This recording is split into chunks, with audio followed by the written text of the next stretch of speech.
Selamat datang di channel Nabla Education. Pada video kali ini kita akan membahas soal OSP tahun 2017. Saat tahun 2017 namanya belum KSP tetapi OSP, yaitu Olimpiade Sains Provinsi. Sejak tahun 2020 namanya berubah menjadi KSP. Oke, kita lihat soalnya. Tinjau sebuah sistem terisolasi yang terdiri dari dua benda yaitu M1 dan M2. Dalam sistem ini, gaya gravitasi lain dari benda lain di luar sistem dapat diabaikan. Massa M1 terpasang pada tali tak bermassa sepanjang D dan membentuk sebuah bandul yang dipasang tetap pada titik O. Oke, bisa kita lihat deskripsinya dari gambar ya. Massa M1 hanya mengalami gaya gravitasi dengan bola homogen bermassa M2 berjari-jari R yang posisinya tetap, di mana pusat bola berjarak L dari titik O. Nilai L hanya sedikit lebih besar dari D plus R. Bisa dilihat juga dari gambar, jadi dari ujung titik O ke pusat massa dari bola besar bermassa M2 itu panjangnya L, yang nilainya hanya sedikit lebih besar dari D ditambah dengan R. Sudut antara tali dan garis vertikal yang melalui titik O adalah θ, di mana diasumsikan θ itu kecil. Tentukan periode osilasi dari M1. Untuk mengerjakan soal ini, kita memerlukan paling tidak dua konsep, yaitu konsep tentang osilasi dan tentang gravitasi. Nah, berkaitan dengan materi gravitasi, karena materi ini cenderung baru dan baru keluar pada saat tingkat provinsi ini, maka saya akan mengadakan pelatihan atau pembinaan singkat yang membahas khusus topik tentang gravitasi. Bagi teman-teman yang ingin mengikuti kelas ini, nanti untuk informasi secara lebih lengkap bisa cek di deskripsi. Untuk link informasinya nanti saya taruh di deskripsi. Oke, sudah dulu promosinya, sekarang mari kita kerjakan soal ini. Dalam soal ini kita diminta untuk mencari periode osilasi dari M1. Oke, sekarang kita gambar dulu secara lebih besar ya sistemnya. Kita akan tahu di situ ada M1, ada M2, kemudian ada parameter panjang dan sudut yang lainnya serta R di situ. Nah, untuk mencari osilasi kita bisa memilih berbagai metode ya. Paling tidak kita kenal ada 3 metode untuk mengerjakan soal osilasi, yaitu metode torsi atau metode gaya. Yang kedua adalah metode energi mekanik, dan yang ketiga adalah metode dengan menggunakan mekanika Lagrange. Oke, teman-teman mestinya sudah mempelajari dari 3 metode ini. Untuk soal ini kita akan menggunakan metode kedua, yaitu metode energi mekanik. Oke, karena kita akan melihat atau menggunakan metode energi mekanik, maka kita akan melihat energi apa saja yang dimiliki oleh benda M1 pada saat tertentu. Misalkan kita lihat di sini pada saat dia membentuk sudut θ. Nah, M1 ini akan memiliki energi mekanik, yaitu energi potensialnya dia akibat pengaruh tarik-menarik dengan massa M2 dan energi kinetiknya dia. Jadi kita bisa tuliskan energi mekanik yang dimiliki oleh massa M1 itu EM-nya itu sama dengan energi kinetiknya, kemudian kita tambah dengan energi potensialnya. Energi kinetik dari benda M1 itu adalah setengah M, kita tulis saja V1 kuadrat, kemudian energi potensial antara M1 dan M2 itu nilainya adalah minus G dikali M1 dikali M2 dibagi dengan jarak antara M1 dan M2. Kita misalkan jaraknya R seperti itu. Jadi R kecil itu adalah jarak antara pusat massa M1 dan M2. Jadi kita tulis di sini adalah Gm1 M2 per R ya. Karena energi potensial adalah persamaannya Gmm per R. Nah, sekarang kita sudah punya persamaan energi mekanik dari benda M1. Ini kita sebut aja dia sebagai persamaan 1. Nah, berikutnya kalau kita menggunakan konsep atau metode energi untuk mencari gerak osilasi dari suatu benda, maka kita bisa menggunakan energi mekanik benda atau sistem ini adalah kekal, karena gaya gravitasi ya, gaya luar yang bekerja ini, gaya gravitasi itu kan arahnya selalu menuju ke pusat ini.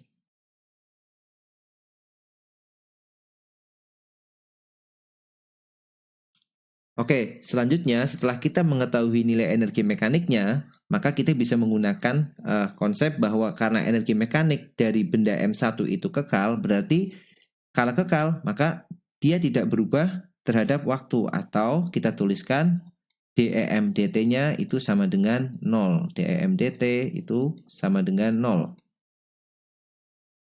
Nah, masalahnya kita masih mempunyai besaran-besaran yang belum tahu nilainya sesuai dengan parameter yang dijelaskan di soal, yaitu V1 dan R ya.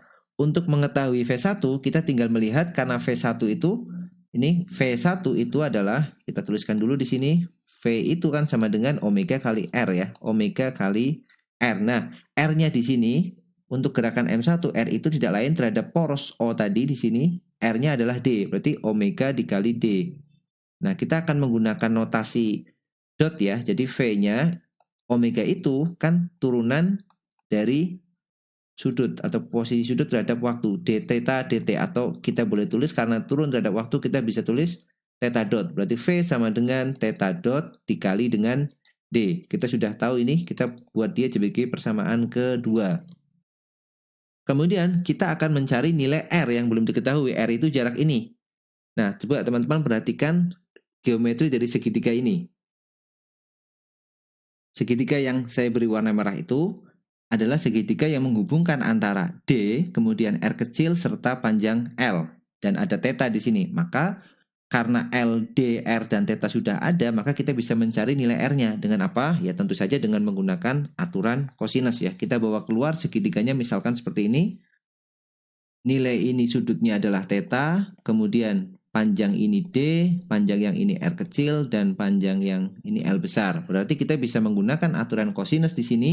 R kuadrat itu kan akan sama dengan D kuadrat plus L kuadrat dikurang 2L kali D cos theta. Nah, ini R-nya. Kita buat dia di persamaan 3.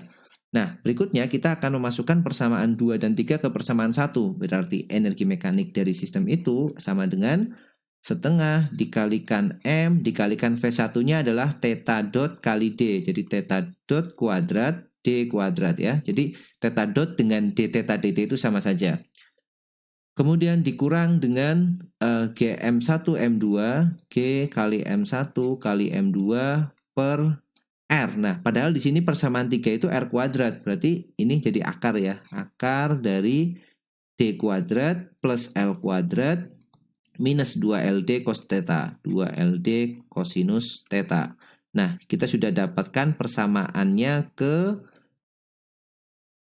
dalam persamaan, kita beri aja dia persamaan 4 ya, yang belum dipakai ya, persamaan 4. Nah, sudah.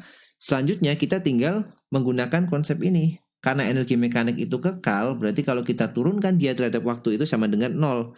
Nah, kita turunkan energi mekanik ini terhadap waktu atau DEM dt ya. Kita tulis di sini DEM dt sama dengan 0. DEM dt itu sama dengan 0, berarti 0 itu akan sama dengan, kita turunkan. Ingat di sini variabel yang berfungsi terhadap theta adalah, variabel yang berfungsi terhadap waktu ya, yang merupakan fungsi waktu adalah ini theta dan ini theta yang ada di sini. M1, M2, DL itu semuanya konstan ya. Oh, ini M1 ya, yang depan sini M1. Nah, kita tulis indeksnya di sini M1. Nah, yang lain konstan, yang turun hanya theta dot dan theta. Sekarang kita turunkan. Kita mulai turunkan dari suku yang pertama, setengah M1 theta dot kuadrat D kuadrat. Itu kalau kita turunkan, ingat tadi yang fungsi T hanya tetanya ya, theta dotnya. Berarti kita tulis M1 sama D-nya, kita tulis ulang aja, setengah dikali M1 dikali D kuadrat, kemudian dikali turunannya theta dot kuadrat. Jadi turunannya adalah 2, ini turunannya saya kurung ya, 2 dikali pangkatnya udah turun 2, jadi pangkatnya sisa 1, theta dot, kemudian kita kalikan dengan turunan dari theta dot itu sendiri, yaitu theta double dot ya. Theta double dot itu tidak lain adalah d theta dot dt atau alfa gitu. Ini bisa dilihat di sini sudah saya tuliskan ya, theta double dot itu seperti ini. Kemudian yang bagian belakang berarti yang fungsi hanya theta, maka yang lainnya boleh kita keluarkan ya, jadi minus G dikalikan M1 dikalikan M2. Oke, untuk memudahkan bentuk yang akar ini kita tuliskan sebagai bentuk ke atas ya, pangkat negatif aja. Jadi bentuknya akan seperti ini ya. Ini yang bawah ini kita bawa ke atas di sini. Oke, kita akan tuliskan D kuadrat plus L kuadrat minus 2LD cos theta. 2LD cos theta, pangkatnya berapa? Karena dia naik jadi pangkat negatif setengah. Nah, ini yang akan kita turunkan.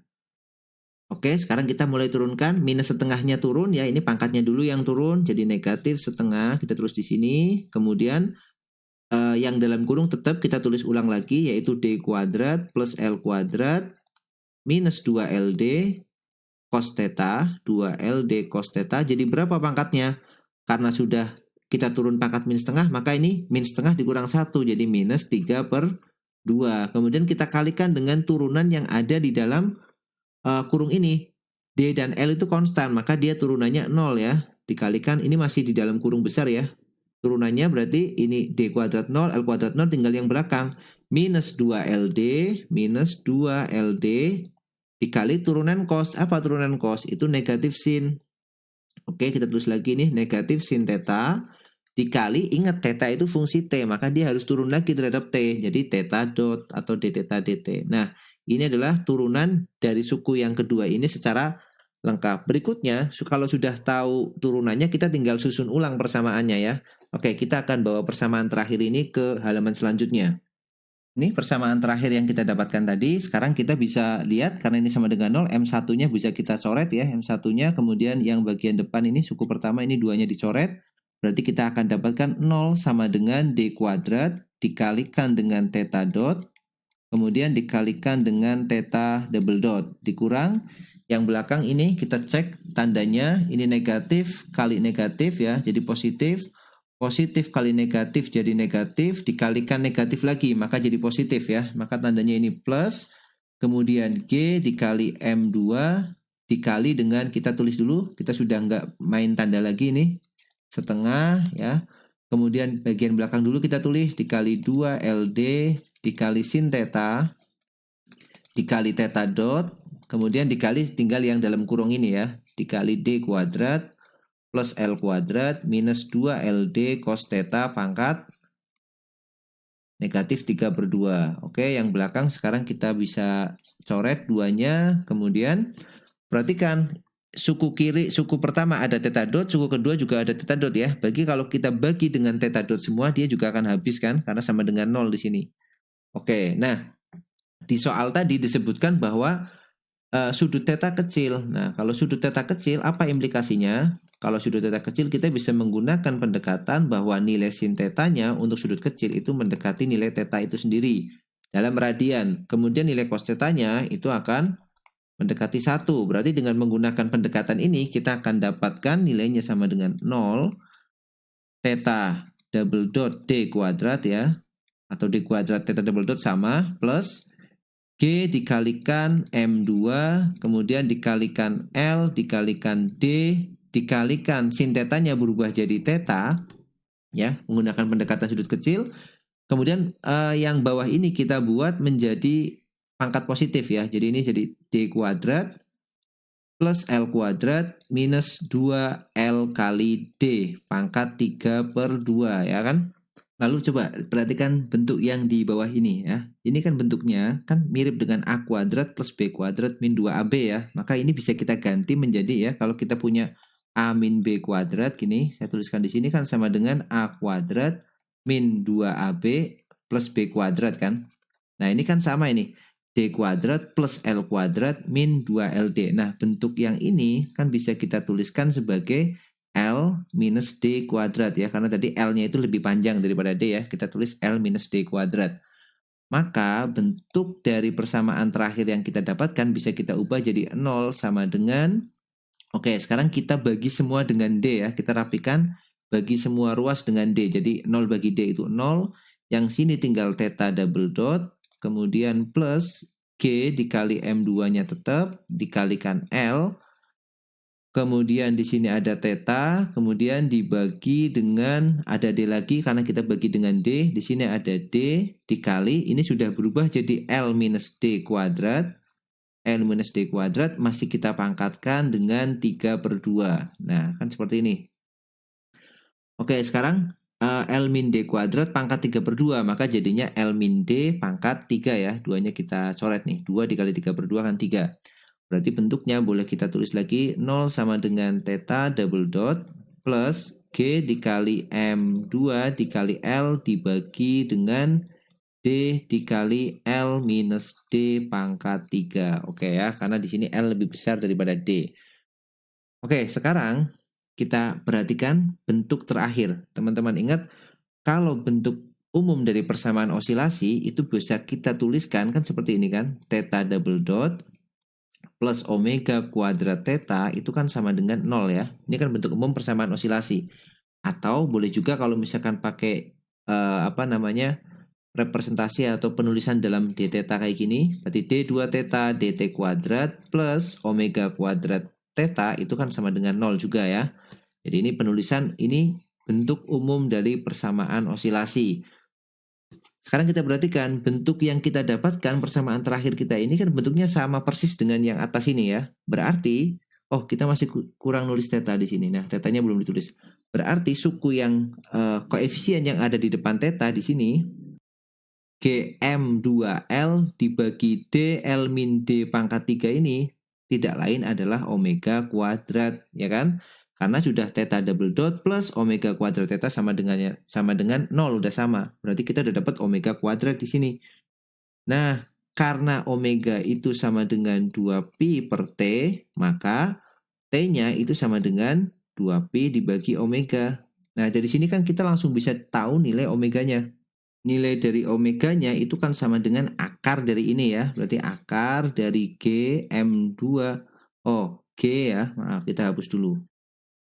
G dikali M2 dikali L dibagi dengan D dikali L minus D pangkat 3. Nah, periode itu 2pi per omega. Berarti kita dapat nilai periodenya. Kita tulis di sini aja. Maka periodenya sama dengan 2pi dibagi omega. Omeganya kan ini akar Gm2L per DL min D. Berarti dibalik ya. Akar yang di atas yang D itu. D dikali L minus D pangkat 3 dibagi dengan G dikalikan M2 dikali L.